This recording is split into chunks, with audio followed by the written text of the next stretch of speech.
Hello guys. It's another shocking and sad day being a Liverpool fan, being a Liverpool supporter.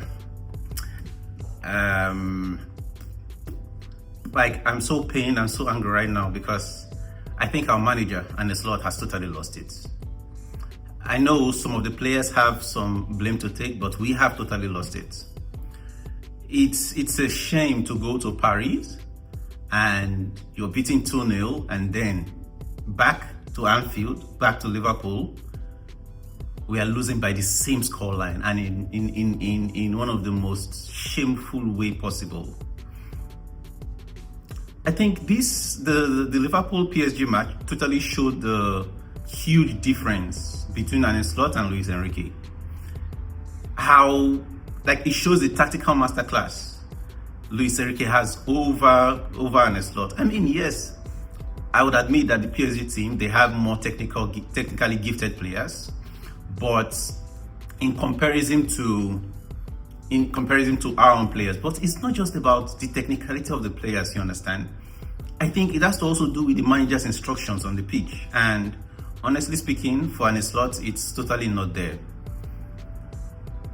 Honestly speaking, I had high hopes about this game. I was thinking, okay, was still maybe we would get a 1-0 win and maybe not scale through. Or perhaps we can do it just like one of those many Anfield great nights here where we come back from behind and then maybe we draw the game and then go into penalties, extra time and then penalties. So I was high on confidence. However, my confidence was shattered and brought to the ground in dramatic fashion, starting from the point where I saw the starting lineup.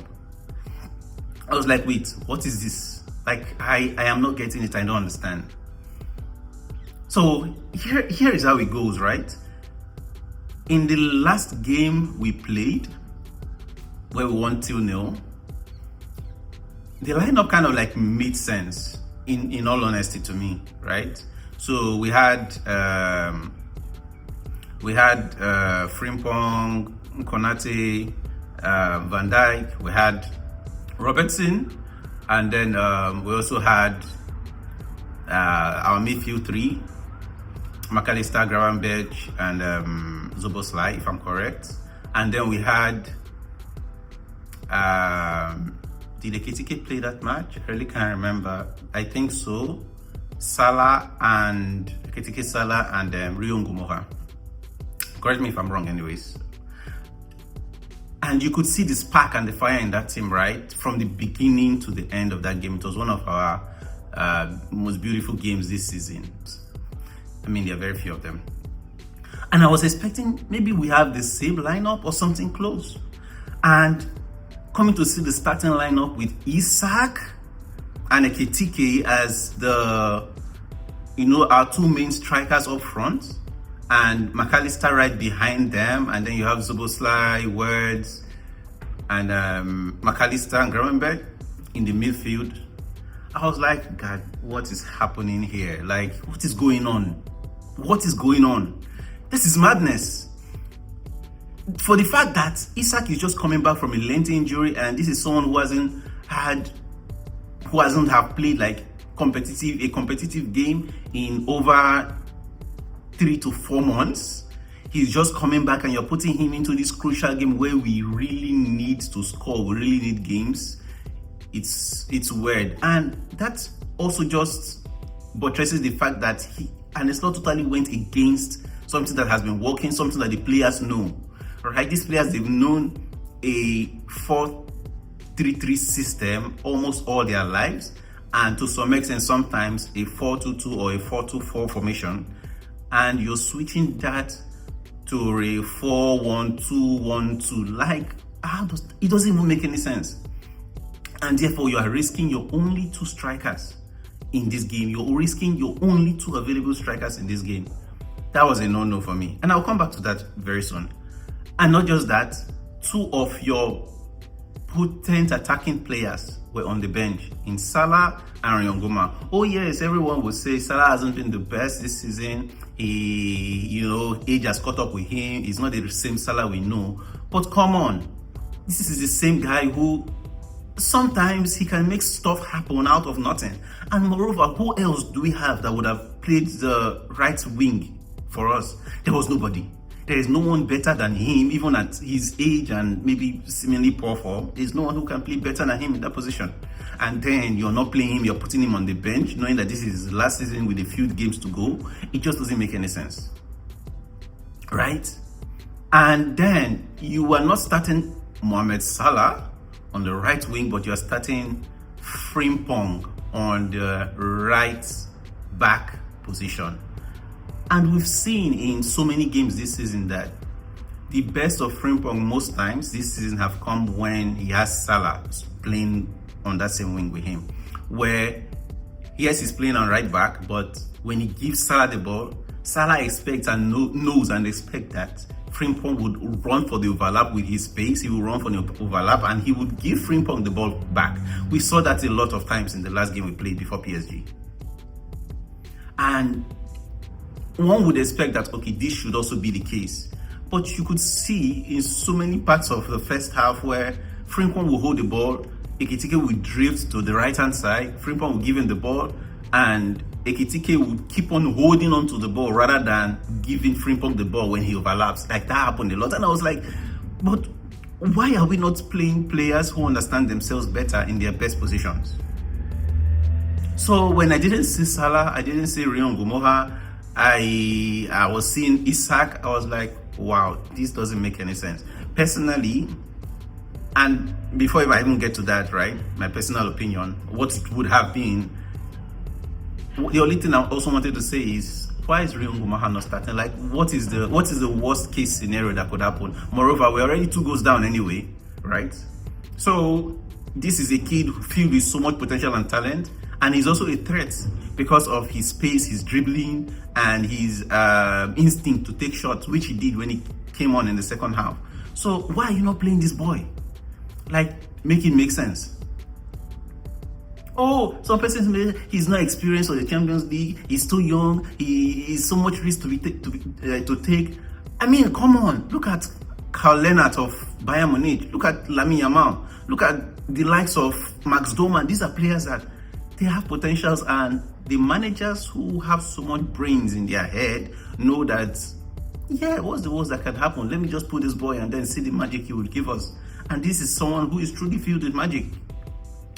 Anyway, back to my point where I was mentioning my preferred lineup would have been, yes, the back four stays the same as it were, but then also I don't know what's our lack of having a natural defensive midfielder is a problem, and I also blame Michael Edwards, Richard Hughes, and a slot to some extent for that. Gravenberch has been piss poor this season, and I don't think Talamotin would have been as poor as he is, as poor as Gravenberch is, and he would have even offered us a chance that would even enable Gravenberch get some rest. But selling him, is it a sell or a loan? I can't even remember. Just an Endo going on a long season-ending injury, it just made matters worse for us. Otherwise, I wouldn't have even want Gravenberch to be on the pitch. He has been very poor this season. He offered nothing going forward and, shielding the defense. So I would have preferred, yes, the back four, someone else. Exactly, I remember. A back four, Curtis Jones and McAllister. Curtis Jones and, yes, McAllister as the pivot, even though McAllister is also poor this season anyways. I would even also want to say a Curtis Jones, Dominic Szoboszlai, Florian Wirtz in front of them. Yes, Florian Wirtz in front of them. Mohamed Salah, Rion Gumoha, and Ekitike. Thus, we have Isak, we have Gravenberch, we have McAllister to come off the bench if we really, really need them. And let's say we have gotten a goal or two, and then we need them to maybe shore up the back or something like that. Anyways, I would have preferred that formation. Going to the goals that we considered. People keep, like, in a WhatsApp group I belong to, right? I heard someone saying, would it be easy the manager that would teach Mohamed Salah or teach our players how to shoot the ball, how to score, what to do in positions? Come on, man. Come on. 80%, maybe 80% is a fast stretch, 60% of what the players do, 60 to 70% of what the players do on the pitch, they are based on instructions of the manager. This is why for every kind of, like at some point I was like, I wouldn't blame most of our players this season because I feel they are playing to the instructions of the manager and also instructions that they've never been used to. And it's a total change for many of them, all right?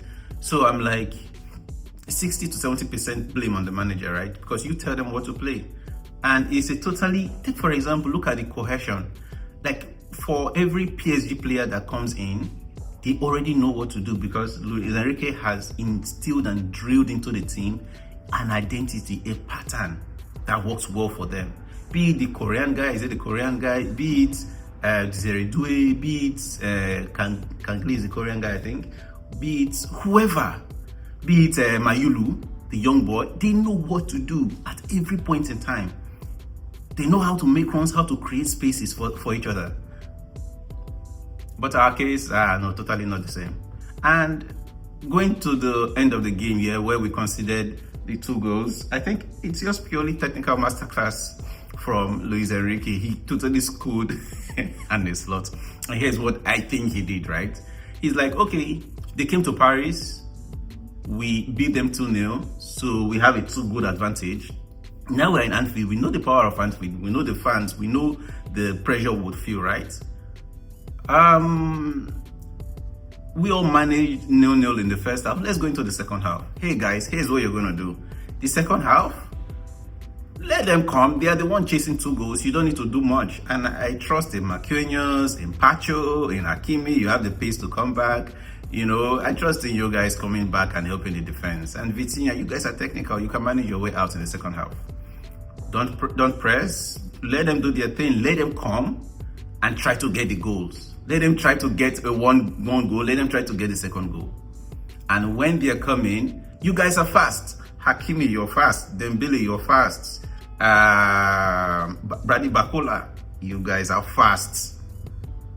Kvaratskhelia, you guys are fast. So let's chill.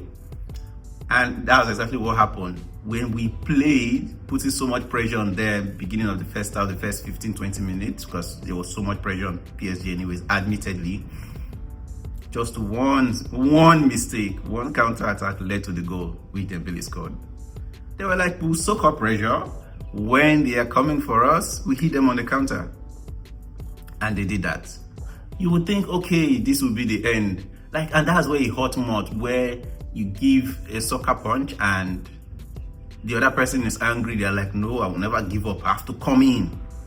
And then Liverpool did the same thing. They're like, no, let's see what we can do. And we kept on going, kept on pressing, kept on pushing. Most of our defenders were on the halfway line or in the half of PSG. And another counter-attack came again, and they scored a goal. In summary, I am done and tired. I don't tire to the complaint of an slot. Like, there is no point, right? Nothing will change.